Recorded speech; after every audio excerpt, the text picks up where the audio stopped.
नमस्कार। जवाब तो देना होगा मैं आप सभी का स्वागत है। मैं हूं डॉक्टर अवधेश मिश्रा।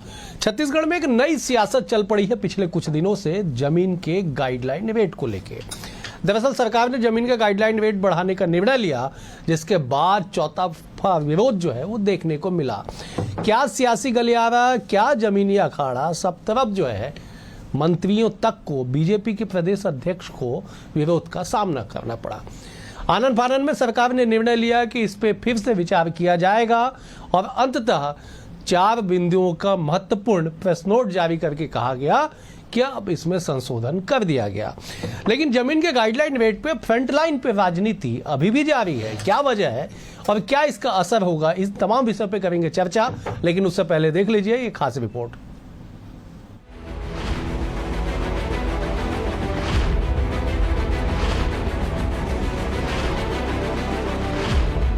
जमीन की गाइडलाइन दरों पर सरकार ने संशोधन आदेश तो जारी कर दिया है, लेकिन सियासी गलियारों में इसे लेकर जबरदस्त खींचतान शुरू हो गई है। किसी की नजर में यह सरकार का यू टर्न, तो किसी के लिए आम जनता को राहत देने वाली सही दिशा में उठाई गई ठोस पहल। असल मसला यह है कि गाइडलाइन दरों के पुनरीक्षण पर आए ढेरों सुझावों, आपत्तियों और ज्ञापनों की पूरी पड़ताल के बाद सरकार ने केंद्रीय मूल्यांकन बोर्ड की बैठक बुलाई और उसी बैठक में ऐसे फैसले लिए गए जिन्हें सरकार ने तुरंत लागू भी कर दिया। जमीन दरों में सरकार का बड़ा फैसला, छूट के नए प्रावधान तत्काल लागू, वापस लिए कई नियम। केंद्रीय बोर्ड ने बहुमंजिला भवनों, कमर्शियल कॉम्प्लेक्स के लिए छूट के नए प्रावधान भी लागू किए। बदलाव से मूल्यांकन प्रक्रिया सरल होने के साथ ही पारदर्शिता भी बढ़ने का किया गया दावा। नए प्रावधान से वर्टिकल डेवलपमेंट को गति और शहरी भूमि का ज्यादा उपयोग सुनिश्चित होगा। 31 दिसंबर तक सुझाव और आपत्तियां मांगी गई, जिसे प्राथमिकता के हिसाब से दर्ज किया जाएगा। पूर्व सीएम भूपेश बघेल का दावा, जनता पर बोझ बरकरार, लिखिए फिर होगा संशोधन। कांग्रेस बोली, बिना सोचे समझे लिया गया था निर्णय, सरकार चलाने ले लें किसी से सलाह। बीजेपी बोली, कांग्रेस ने अपने चहेते को लाभ पहुंचाने 10-10 दिन में बदली गाइडलाइन। जमीन की गाइडलाइन को लेकर आदेश आज के करीब 1 महीने पहले 9 नवंबर को जारी हुआ था, जिसमें संशोधन 8 दिसंबर को कर दिया गया है। अब इस पर सत्ता और विपक्ष के बीच जमीन के गाइडलाइन पर असली जंग शुरू हो चुकी है। कांग्रेस प्रदेश अध्यक्ष दीपक बैज ने सरकार चलाने के लिए किसी से सलाह लेने की नसीहत दी, तो वहीं मंत्री ओपी चौधरी ने पलटवार किया। बढ़ी हुई गाइडलाइन दर बढ़ाना पूरे देश की जनता में आक्रोश है, मजबूरी है, वापस लेना पड़ रहा है। अगर इस सरकार में थोड़े बहुत ही बुद्धिजीवी बचे होते, मुझे लगता है इस तरह की नियमों को लाने की आवश्यकता नहीं थी। अगर सरकार को सरकार चलाने में समझ नहीं आ रहा है तो जनता से जाके पूछ ले कि सरकार कैसी चलनी चाहिए, शायद थोड़ा सा सद्बुद्धि मिल जाए। विपक्ष ने क्या किया, कैसे उन्होंने कोयला घोटाला किया, कैसे उन्होंने शराब घोटाला किया, कैसे उन्होंने महादेव का घोटाला किया और कैसे उसको कहां उसको उनको काले धन को सेट करना था, उनका एजेंडा यही मात्र था। मैं पूछना चाहता हूं विपक्ष से, उन्होंने 5 साल का कार्यकाल जनता ने उनको दिया था, उन्होंने स्वतः नामांतरण के बारे में क्यों नहीं सोचा? जमीन की गाइडलाइन दरों पर सरकार के आदेश ने प्रदेश की सियासत में ऐसा तूफान खड़ा कर दिया है जैसे किसी ने सत्ता गलियारे में बारूद छिड़क दिया हो। सरकार राहत का दावा कर रही है तो विपक्ष यू टर्न लेने का।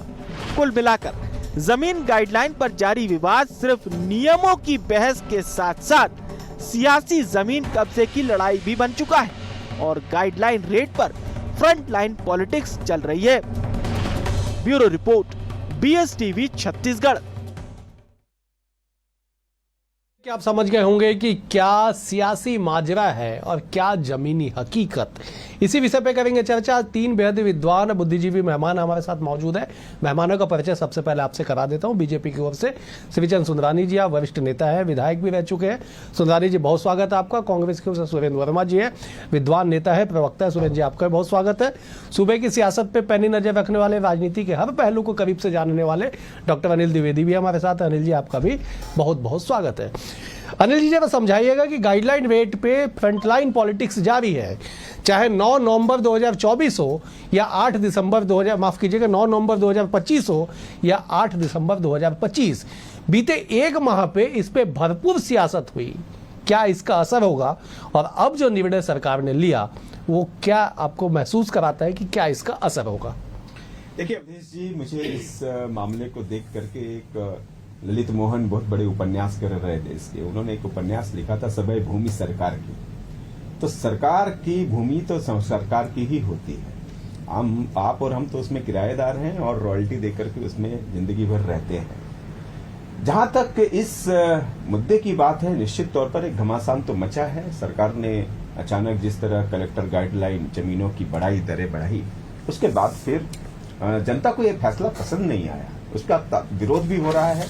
खुद भाजपा सरकार में भी आप देखिए कि जो उनके सांसद थे बृजमोहन अग्रवाल, उन्होंने भी लेटर लिखकर इसका विरोध किया। तो चाहे वो प्रॉपर्टी डीलर हो, चाहे वो बिल्डर्स हो, चाहे वो आम आदमी हो, आम आदमी का एक सपना होता है मकान बनाने का, इसलिए वो जमीनें खरीदता है। वो हर जगह व्यापार करता है ऐसा नहीं, बिजनेस करने का काम तो बिल्डर और इनका है। बिल्कुल, वो तो 60 रुपए की जमीन खरीदते हैं और 6000 रुपए वर्ग फुट में बेचते हैं। तो बड़ा मुनाफा कमाने वाले जो बिल्डर है वो तो बड़े खुश होंगे इस फैसले से कि भाई ठीक है, जमीन के भाव और रेट और ज्यादा बढ़ गए। लेकिन जो आम आदमी है उसकी दिक्कतें बढ़ी, उसकी समस्याएं बढ़ी हैं। ऐसा लग रहा है कि जमीन मतलब जेब में एक तरह से हाथ डाल करके पैसा निकाला जा रहा है। तो इसका एक विरोध हुआ। हालांकि बीजेपी ने यह भी सही कहा कि पिछली सरकार में भी जो कांग्रेस सरकारें थी उन्होंने 10-10 दिन में गाइडलाइन की दरें बढ़ी जमीनों के लिए। उन्होंने आरोप लगाया है कि अपने लोगों को फायदा पहुंचाने के लिए ऐसा हुआ। तो चाहे उस सरकार में हो चाहे इस सरकार में हो, इसका जो फायदा है वो आम आदमी को बिल्कुल नहीं हो रहा था, वो बड़े लोगों तक पहुंच रहा था। इसलिए सरकार ने बहुत अच्छा फैसला किया कि एक बैक रोल जरूर किया है, लेकिन उसमें भी जैसा कि आरोप लगाए गए हैं कि ये सिर्फ एक झुंझुना पकड़ाया गया है। खास तौर पे जो गाइडलाइन सिफारिशों को जो केंद्रीय स्तर पर डालने का काम किया गया, मुझे ऐसा लग रहा है कि उसमें कोई जनता को बड़ी राहत नहीं मिलेगी। और एक बात और बता दूं कि सरकार ने ये क्या नियम दे दिया कि आप शिकायत कीजिए, सुझाव दीजिए, समाधान कीजिए, उसको देखते हुए फिर हम फैसला करेंगे। अरे भाई, जो जनता अपनी बिजली दरों को बढ़ाने को लेकर के कभी इकट्ठा नहीं होती है, कोई शिकायत सुझाव नहीं दे पाती है, वो जमीन जायदाद के रेट पर कैसे आकर के सुझाव देगी? ये सिंपल बात है। अब तो सरकार ने निर्णय ले लिया, 9 दिसंबर 2025 से तारीख है आज की, कि इस तरह से निर्णय लिया कि सरकार ने अपने फैसले पे कुछ संशोधन किया। अब क्यों सियासत, जरा समझाइए ना। अवधेश जी, आप बड़े विद्वान पत्रकार हैं। प्रेस नोट से कोई आदेश लागू होता है? कैबिनेट का डिसीजन होता है, बाकायदा राजपत्र में प्रकाशन होता है। चर्चा है कि 2 दिन बाद कैबिनेट की बैठक है, उसमें इस विषय को रख लेते। जो प्रेस नोट जारी किया गया है उसमें ये 5 बिंदु हैं, आपने पढ़ा होगा। पहला बिंदु जो है वो 1400 वर्ग मीटर तक जो शहरी क्षेत्र हैं उसके संदर्भ में सरकार ने यूटर्न लिया है। दूसरा, तीसरा और चौथा जो बिंदु है वो बड़े बिल्डरों को राहत पहुंचाने, जिनसे इनका पेमेंट आ चुका है, उनको रियायत देने के लिए नियम बनाए हैं। और 5वां जो बिंदु है ये सबसे महत्वपूर्ण है। इस सरकार के जो मंत्री हैं उनके जो कुतर्क हैं उनका जवाब इन्हीं के 5वें बिंदु में है। जब ये प्रक्रिया तय होती है तो जिला मूल्यांकन समिति से गाइडलाइन के बारे में अभिमत मंगाया जाता है, प्रस्ताव मंगाया जाता है, ड्राफ्ट का प्रकाशन होता है, दावा आपत्ति मंगाई जाती है। लेकिन ओपी चौधरी वो विद्वान हैं, पूर्व IAS है, लेकिन छत्तीसगढ़ की जनता को मूर्ख समझने की गलती ना करें। ये उल्टी गंगा जो बहा रहे हैं कि राज्य कमेटी के द्वारा फैसला थोपा गया, अचानक जबरिया 20 नवंबर से रेट बढ़ा दिए गए। अब वो कह रहे हैं कि जिला कमेटियों से प्रस्ताव मंगाए जाएंगे, दावा आपत्ति मंगाया जाएगा, वहां लोगों का अभिमत लिया जाएगा। तो कांग्रेस का ये सवाल है कि 20 तारीख को अचानक जबरिया आपने थोप दिया। 20 तारीख से आज तक की जो रजिस्ट्री हुई है नए दर आपने थोप दिया तो क्या वो पैसा आप वापस करेंगे? आज की तारीख से आपने 31 तारीख तक का समय दिया है दावा आपत्ति के लिए, तब तक किस दर से रजिस्ट्री होगी? और जिस प्रकार से भारतीय जनता पार्टी के नेता गलत बयानी कर रहे हैं, कब कांग्रेस ने 10-10 दिन में गाइडलाइन रेट बढ़ाया ये बताएं? कांग्रेस ने तो आते ही जो अनाप शनाप गाइडलाइन था उसको कम किया, छोटे भूखंडों की रजिस्ट्री शुरू की, जो 22,000 फुट तक, जो 5 डिसमिल तक की रजिस्ट्री ये रोक रखे थे। आम मध्यम वर्गीय परिवार जो होता है अवधेश जी, 2200 फुट से ज्यादा में मकान नहीं बना पाता, उसको हमने चालू कराया और सभी के लिए, किसी खास वर्ग को मुनाफा पहुंचाने के लिए नहीं, आम जनता को, उसमें अमीर भी है गरीब भी है, सबके लिए गाइडलाइन दर में छूट दिए थे। तो भारतीय जनता पार्टी के लोग इस तरह से अपने अधिनायकवादी फैसले को, जो असंवैधानिक भी है, ठीक है, उसके ऊपर पर्दादारी करने के लिए फिर से झूठ बोल रहे हैं। जमीन की गाइडलाइन दरों में किसी प्रकार का कोई कमी नहीं हुआ है, ये झूठ बोलते हैं भारतीय जनता पार्टी के नेता मंत्री। जवाब ले लेते पूरी तरह से झूठ। ठीक है सुंदरानी जी, 3-4 बातें। सुरेंद्र जी विद्वान नेता है, वो दावा कर रहे हैं कि कोई परिवर्तन नहीं हुआ, केवल कागज पे खाना पूर्ति की गई। आप लोग गलत बयानी करते हैं, 10-10 दिन में कोई गाइडलाइन का रेट नहीं बढ़ा। और सबसे गंभीर आरोप कि जिन बड़े बिल्डरों से पैसा आ चुका था उन्हें रियायत दी गई, कोट अनकोट। जवाब दीजिए। देखिए सुरेंद्र वर्मा जी निश्चित रूप से विद्वान प्रवक्ता है। भारतीय जनता पार्टी की सरकार ने बैकफुट में आने की बात अगर कही जा रही तो मैं इस बात से सहमत नहीं हूं। भारतीय जनता पार्टी की सरकार हठधर्मिता वाली सरकार नहीं है। भारतीय जनता पार्टी जन आकांक्षाओं को मानने वाली सरकार है। भारतीय जनता पार्टी की सरकार हमेशा जन भावनाओं का आदर करती है। अगर कुछ लोगों ने इसका विरोध किया तो निश्चित रूप से जिन बिंदुओं पर विरोध था उन बिंदुओं पर पहले निर्णय लिया गया। रहा सवाल गाइडलाइन के मामले में, तो जिला जो चयन समिति है उसमें लोगों के सुझाव मंगाए जा रहे हैं 31 दिसंबर तक, और 31 दिसंबर के बाद जो भी संभव होगा, जो व्यवहारिक सुझाव आएंगे, मैं तो कांग्रेस पार्टी के हमारे सुरेंद्र वर्मा जी से भी मैं निवेदन करूंगा कि उनके पास भी कुछ सुझाव है तो निश्चित रूप से दे दें। और हम तो बिल्डर एसोसिएशन हो या ब्रोकर एसोसिएशन हो, ये सारे लोग हमको सुझाव दें। चेंबर ऑफ कॉमर्स से हमने सुझाव मंगाए हैं, माननीय बृजमोहन जी ने कुछ सुझाव दिए हैं, तो इन सारे लोग इस पे निर्णय लेंगे। जो बड़ा सबसे जो लोगों को असहनीय लग रहा था, जो 15,000 फुट तक की रजिस्ट्री फुटों में होगी, उसके बाद वो हेक्टेयर में जमीन में की रजिस्ट्री होगी, वो निर्णय सरकार ने वापस लिया है, जिसके ऊपर सबसे ज्यादा आपत्ति थी। रहा सवाल गाइडलाइन को युक्तिकरण के मामले में, बहुत सारे पहलुओं पर ध्यान रखते हुए बढ़ाया गया था। किसानों को ठीक दाम मिले जमीन का, बहुत सारे प्रोजेक्ट इस छत्तीसगढ़ में आने वाले हैं। केंद्रीय सरकार चाहती है कि बड़े प्रोजेक्ट लाना, लेकिन कहीं न कहीं किसानों के साथ अन्याय हो रहा था। किसानों के हितों की रक्षा के लिए यह निर्णय लिया गया। और बहुत सारे लोगों को बैंक से लोन लेना पड़ता है, अंडर डील होती थी, वो उसको रोकने के लिए गाइडलाइन, अभी भी मैं दावे के साथ कह सकता हूं 2-4-5 जगह त्रुटि हुई होगी, मैं कभी नहीं मानता कि नहीं हुई होगी, लेकिन 400 बिंदु को घटाकर 40-50 बिंदुओं पर अगर लाना था तो कहीं न कहीं जनता को राहत देने के लिए किया गया, लोगों को लाभ मिले इसके लिए किया गया। दूसरी बात जो सुरेंद्र वर्मा जी ने आरोप लगाया कि बिल्डरों से पैसे पहुंच गए और इसलिए उनको राहत दी गई। अरे भाई, आप ही लोग आवाज उठाते हो, एक भी बिल्डर का नाम बता दो जिसने कोई अंडर डील किया हो। ये बेबुनियाद आरोप लगाकर सपने देखने वाली बात करती है कांग्रेस पार्टी, क्योंकि इनको कहीं आना नहीं जाना नहीं, कांग्रेस भवन के एक रूम में बैठ जाते हैं, सुबह पत्रकार वार्ता ले लेते हैं। इसके अलावा न प्रदेश अध्यक्ष जी को काम है, न प्रवक्ताओं को काम है। तो ठीक है सुरेंद्र जी, जवाब दीजिए ना। कह रहे ना सुंदरानी जी, विधायक रह चुके हैं, सभी व्यवस्थाओं को बेहतर जानते हैं कि जो भी है सब जनता के हित में है। कुछ सुझाव आ चुके हैं, कुछ सुझाव 31 दिसंबर तक आ जाएंगे, लागू कर दिया जाएगा। क्यों इतना हाय तौबा राजनीति में, बताइए जरा। अवधेश जी, सम्मानित सुंदरानी जी पूर्व विधायक रहे हैं, आरडीए के चेयरमैन भी रहे हैं। हम सबसे, मैं समझता हूँ ज्ञान और अनुभव में इन चीजों में वो बेहतर है।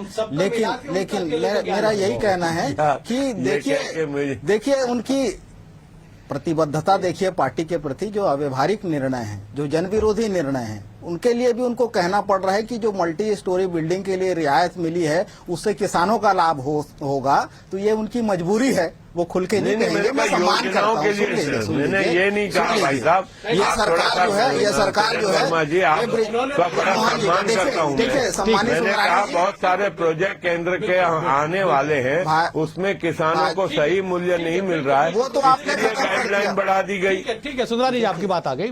सुरेंद्र जी एक मिनट, वो दरअसल सुंदरानी जी ने, मैं थोड़ा स्पष्ट कर देता, उन्होंने दोनों को क्लब नहीं किया, उन्होंने 15,000 फीट तक का अलग बात रखा और किसानों के लिए अलग बात रखी, तो दोनों को क्लब करके आप जवाब देंगे तो टोकेंगे जी। समस्या यही है ना, ब्रिजमोहन जी जो है वरिष्ठतम नेताओं में गिने जाते हैं। ये 2 पन्ने का चिट्ठी जो है इस सरकार को उन्होंने लिखा था, आईना दिखाया था कि जिस प्रकार से निमोरा में जो जमीन के रेट है 888% ग्रोथ हुआ है 1 साल के भीतर। जो लभांडी में उनकी स्वयं की भूमि है, आप सबको पता है, 725% ग्रोथ। इसका आधार उन्होंने पूछा था। उन्होंने किसानों को और आम जनता को जो घर बनाने के लिए जमीन खरीदना चाहते हैं उनको रियायत देने की बात कही थी। जो 50,000 का रजिस्ट्री शुल्क 5.5 लाख पहुंचा दिया गया, उसको कम करने की उन्होंने बात की थी। उन्होंने एक लाइन में सीधे तौर पर इस सरकार को लिखा था कि अविलंब स्थगित किया जाए, ये नियम वापस लिया जाए। इन 5 बिंदुओं में जो प्रेस रिलीज जारी की गई है, मुझे आप बता दीजिए कि किसानों को कहां रिलीफ मिली है। जो 41 लाख की जमीन जो है 1.5 करोड़ गाइडलाइन रेट बनाया गया है, उसमें किसान को कहां रियायत है। ब्रिजमोहन जी की जो मांग है उस चिट्ठी में 2 पन्ने की चिट्ठी है, आप एक शब्द भी बता दीजिए कि उनके सलाह का, उनके सुझाव का जो वापसी की मांग उन्होंने की थी, कहां पर रियायत है। तो तर्क करना अलग बात है, लेकिन रियायत जो है न किसान को है न आम जो जनता है जो रियायत की उम्मीद कर रही थी उसको। जी आप जवाब दीजिएगा, लेकिन एक बार मैं अनिल जी का रुख करता हूँ, फिर मैं आता हूँ आपका। अनिल जी जरा समझाइए ना, ये बड़ी विडंबना है कि लोकतंत्र की व्यवस्था में जनता के हित ऐसी सभी कोई है, दावा करते हैं कि चाहे भाजपा हो, कांग्रेस हो, दीगर दल हो, चाहे जिसकी भी सत्ता हो, कहते हैं कि साहब हम तो जनता और किसान के हित ऐसी है। ठीक जब आप विपक्ष में आ जाते हैं तो आप उसके विद्रोही हो जाते हैं। जनता क्यों कंफ्यूज हो, कौन हित ऐसी है, कैसे तय होगा? बिल्कुल, देखिए मैं इसका एक सटीक उदाहरण दूंगा। जो बात आपने कही उसी को आगे बढ़ाते हुए, सरकारों का चरित्र एक जैसा होता है। विपक्ष में रहेंगे तो सरकारों के फैसले का आलोचना करना है, और जब आप सरकार में आते हैं तो फिर आपको लगता है कि राजस्व वसूली करना है, तो आम आदमी को उस पर बोझ ला दे दीजिए। मैं एक उदाहरण देना चाहूंगा। पिछली बार जो कांग्रेस सरकार 5 साल थी, उसने एक फैसला किया जमीन को लेकर के। क्या फैसला हुआ? फैसला ये हुआ कि जो बिल्डर 15% जमीन गरीबों के लिए रखते हैं, वो जमीन अगर 3 साल तक कोई नहीं खरीदता है तो उसे बिल्डर बाजार रेट पर बेच सकता है। ठीक है श्रीचंद जी, गलत बोल रहा हूँ? ये फैसला क्यों लिया गया था भाई, और इससे किसका नुकसान हुआ? अगर वो प्लाट आरक्षित रहते सालों सालों तक, तो कोई भी गरीब कभी भी हिम्मत करके वो प्लाट ले सकता था, लेकिन आपने उसको बदला, और आज वो फायदा किसका हुआ? बिल्डरों को। गरीब 3 साल के बाद वहां कोई भी गरीब जमीन नहीं ले सकता है। आज भी ये रूल से लागू है, क्योंकि मैंने पर्सनल ट्राई किया था और मैं उस पर फेल रहा था। अब तो आपने बिल्कुल सही कहा कि सरकारें आती हैं, विपक्ष में रहते हैं तो विरोध करते हैं, और आने के बाद फिर जनता से वसूलते हैं। दूसरी बात, अभी जो फैसला सरकार ने किया है, ठीक है, उसने एक कदम पीछे लिया है इससे लेकर के, लेकिन साहब आप कुछ भी नियम लागू कर दीजिए, मुझे ये गणित बता दीजिए कि जो जमीनों का रेट एक बार बढ़ गया वो कैसे वापस होगा। पेट्रोल की कीमतें आप बढ़ा देते हैं, क्या पेट्रोल वापस होने का पेट्रोल कम नहीं होता, उतना ही रेट में बिकता रहता है। तो एक बार बाजार भाव यदि किसी का बढ़ गया तो वो उसको बैकरोल, अब महंगाई है बहुत स्पीड से आगे बढ़ती है, सरकार कुछ महीनों बाद कहती है कि नहीं हमने इसके दाम घटा दिए, इसके दाम घटा दिए। साहब आज का उदाहरण अवधेश जी बता रहा हूं मैं, सोशल मीडिया में मैंने देखा है, सरकार ने जीएसटी रेट कम किया, तो जो दवाई की स्ट्रिप में 10 टेबलेट आती थी, जीएसटी सरकार ने घटाया तो वो टेबलेट 8 हो गई। यानी नुकसान किसका हुआ? उपभोक्ता का।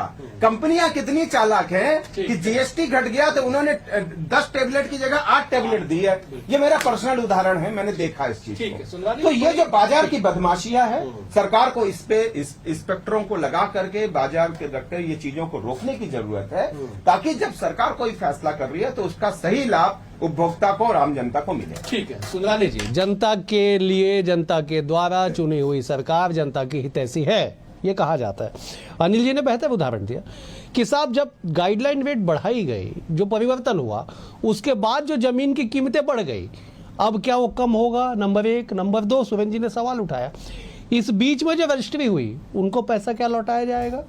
और सबसे बड़ी बात यह कि जनता के मन में विश्वास कैसे जागृत होगा कि सरकारें जो है वो जनता के हित में फैसले लेती है, तब जब ईडब्ल्यूएस के जो भूमि होते थे उसका जो समय सीमा 3 साल था उसे बढ़ा के समाप्त कर दिया गया। अनिल जी ने जो जानकारी दी, जवाब दीजिए। देखिए, निश्चित रूप से मैं अनिल जी की इस बात से सहमत हूं कि जो ईडब्ल्यूएस की जमीन 15% दी जाती थी उसको कभी भी लौटाने का प्रावधान नहीं होना चाहिए। वो जमीन गरीबों के लिए सुरक्षित है, वो गरीबों के लिए सुरक्षित रहनी चाहिए और गरीबों को ही मिलनी चाहिए।